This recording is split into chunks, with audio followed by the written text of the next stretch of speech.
It's Beth. Welcome to 2 Kings 22:11. When the king heard the words of the book of the law, he tore his clothes, reading the Bible to you in a year. Today we are in Proverbs chapter 26. Like snow in summer or rain in harvest, so honor is not fitting for a fool. Like a sparrow in its flitting, like a swallow in its flying, a curse that is causeless does not alight. A whip for the horse, a bridle for the donkey, and a rod for the back of fools. Answer not a fool according to his folly, lest you be like him yourself. Answer a fool according to his folly, lest he be wise in his own eyes. Whoever sends a message by the hand of a fool cuts off his own feet and drinks violence. Like a lame man's legs, which hang useless, is a proverb in the mouth of fools. Like one who binds the stone in the sling is one who gives honor to a fool. Like a thorn that goes up into the hand of a drunkard is a proverb in the mouth of fools. Like an archer who wounds everyone is one who hires a passing fool or drunkard. Like a dog that returns to its vomit is a fool who repeats his folly. Do you see a man who is wise in his own eyes? There is more hope for a fool than for him. The sluggard says, "There is a lion in the road. There is a lion in the streets." As a door turns on its hinges, so does a sluggard out of his bed. The sluggard buries his hand in the dish. It wears him out to bring it back to his mouth. The sluggard is wiser in his own eyes than 7 men who can answer sensibly. Whoever meddles in a quarrel not his own is like one who takes a passing dog by the ears. Like a madman who throws firebrands, arrows, and death is the man who deceives his neighbor and says, "I am only joking." For a lack of wood, the fire goes out. Where there is no whisperer, quarreling ceases. As charcoal to hot embers and wood to fire, so is a quarrelsome man for kindling strife. The words of a whisperer are like delicious morsels. They go down into the inner parts of the body. Like a glaze covering an earthen vessel are fervent lips with an evil heart. Whoever hates disguises himself with his lips and harbors deceit in his heart. When he speaks graciously, believe him not, for there are 7 abominations in his heart. Though his hatred be covered with deception, his wickedness will be exposed in the assembly. Whoever digs a pit will fall into it, and a stone will come back on him who starts it rolling. A lying tongue hates its victims, and a flattering mouth works ruin. Job chapter 10. I loathe my life. I will give free utterance to my complaint. I will speak in the bitterness of my soul. I will say to God, do not condemn me. Let me know why you contend against me. Does it seem good to you to oppress, to despise the work of your hands and favor the designs of the wicked? Have you eyes of flesh? Do you see as man sees? Are your days as the days of man, or your years as man's years? That you seek out my iniquity and search for my sin, although you know that I am not guilty, and there is none to deliver out of your hand? Your hands fashioned and made me, and now you have destroyed me altogether. Remember that you have made me like clay, and will you return me to the dust? Do you not pour me out like milk and curdle me like cheese? You clothed me with skin and flesh and knit me together with bones and sinews. You have granted me life and steadfast love, and your care has preserved my spirit. Yet these things you hid in your heart. I know that this was your purpose. If I sin, you watch me, and do not acquit me of my iniquity. If I am guilty, woe to me. If I am in the right, I cannot lift up my head, for I am filled with disgrace, and to look upon my affliction. And were my head lifted up, you would hunt me like a lion, and again work wonders against me. You renew your witnesses against me, and increase your vexation toward me. You bring fresh troops against me. Why did you bring me out from the womb? Would that I had died before any eye had seen me, as and were as though I had not been carried from the womb to the grave. Are my days not few? Then cease and leave me alone, that I may find a little cheer before I go, and I shall not return to the land of darkness and deep shadow, the land of gloom, like thick darkness, like deep shadow, without any order, where light is as thick as darkness. Then so far, The Nahumite answered and said, should a multitude of words go unanswered, and a man full of talk be judged right? Should your babble silence men, and when you mock, shall no one shame you? For you say, my doctrine is pure, and I am clean in God's eyes. But oh, that God would speak and as open his lips to you, and that he would tell you the secrets of wisdom. For he is manifold in understanding. Know then that God exacts of you less than your guilt deserves. Can you find out the deep things of God? Can you find out the limit of the Almighty? It is higher than heaven. What can you do? Deeper than Sheol. What can you know? Its measure is longer than the earth and broader than the sea. If he passes through and imprisons and summons the court, who can turn him back? For he knows worthless men when he sees iniquity. Will he not consider it? But a stupid man will get understanding when a wild donkey's colt is born a man. If you prepare your heart, you will stretch out your hands toward him.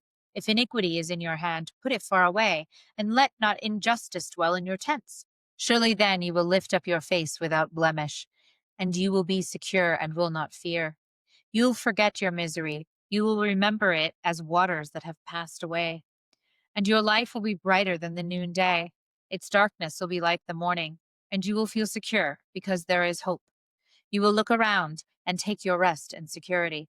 You will lie down, and none will make you afraid. Many will court your favor, but the eyes of the wicked will fail, and all way of escape will be lost to them, and their hope is to breathe their last. Then Job answered and said, no doubt you are the people, and wisdom will die with you. But I have understanding as well as you. I am not inferior to you, who does not know such things as these. I am a laughing stock to my friends. I, who called to God, and he answered me, a just and blameless man, am a laughing stock. In the thought of one who is at ease, there is contempt of misfortune. It is ready for those whose feet slip.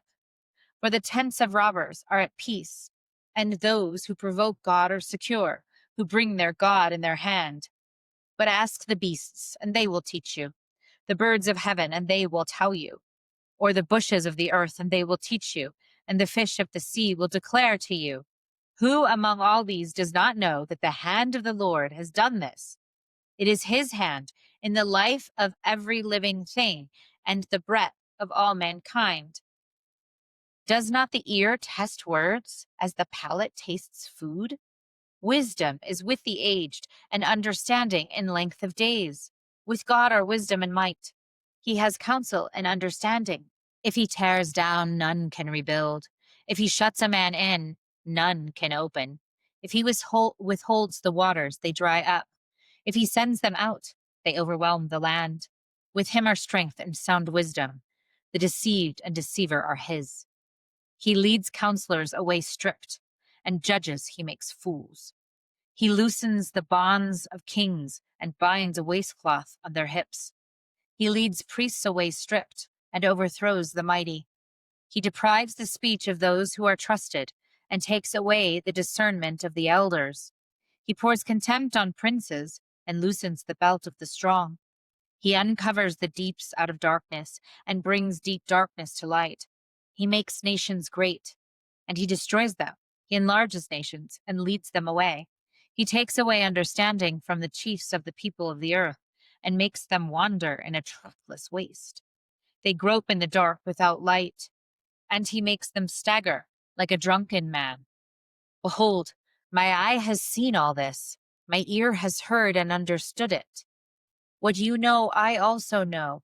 I am not inferior to you, but I would speak to the Almighty, and I desire to argue my case with God. As for you, you whitewash with lies. Worthless physicians are you all. Oh, that you would keep silent, and it would be your wisdom. Hear now my argument, and listen to the pleadings of my lips. Will you speak falsely for God and speak deceitfully for him? Will you show partiality toward him? Will you plead the case for God? Will it be well with you when he searches you out? Or can you deceive him as one deceives a man? He will surely rebuke you if in secret you show partiality. Will not his majesty terrify you, and the dread of him fall upon you? Your maxims are proverbs of ashes. Your defenses are defenses of clay. Let me have silence, and I will speak, and let come on me what may. Why should I take my flesh in my teeth and put my life in my hand? Though he slay me, I will hope in him. Yet I will argue my ways to his face. This will be my salvation, that the godless shall not come before him. Keep listening to my words, and let my declaration be in your ears. Behold, I have prepared my case. I know that I shall be in the right. Who is there who will contend with me? For then I would be silent and die. Only grant me two things. Then I will not hide myself from your face. Withdraw your hand far from me, and let not dread of you terrify me. Then call, and I will answer, or let me speak, and you reply to me. How many are my iniquities and my sins? Make me know my transgression and my sin. Why do you hide your face and count me as your enemy? Will you frighten a driven leaf and pursue dry chaff? For you write bitter things against me and make me inherit the iniquities of my youth. You put my feet in the stocks and watch all my paths. You set a limit for the soles of my feet. Man wastes away like a rotten thing, like a garment that is moth-eaten. Man who is born of a woman is few of days and full of trouble. He comes out like a flower and withers. He flees like a shadow and continues not. And do you open your eyes on such a one and bring me into judgment with you? Who can bring a clean thing out of an unclean? There is not one. Since his days are determined, the number of his months is with you, and you have appointed his limits, that he cannot pass. Look away from him and leave him alone, that he may enjoy like a hired hand his day. For there is hope for a tree, if it be cut down, that it will sprout again, and that its shoots will not cease. Though its roots grow thick, old in the earth, and its stalk die in the soil, yet at the scent of water it will bud and put out branches like a young plant. But a man dies and is laid low. Man breathes his last, and where is he? As waters fall from a lake, and a river wastes away and dries up, so a man lies down and rises not again. Till the heavens are no more, he will not awake, or be roused out of his sleep. Oh, that you would hide me in Sheol, that you would conceal me until your wrath be past, that you would appoint me a set time and remember me. If a man dies, shall he live again? All the days of my service I would wait till my renewal should come. You would call, and I would answer you. You would long for the work of your hands, for then you would number my steps. You would not keep watch over my sin. My transgression would be sealed up in a bag, and you would cover over my iniquity. But the mountain falls and crumbles away, and the rock is removed from its place. The waters wear away the stones. The torrents wash away the soil of the earth. So you destroy the hope of man. You prevail forever against him, and he passes. You change his countenance and send him away. His sons come to honor, and he does not know it. They are brought low, and he perceives it not.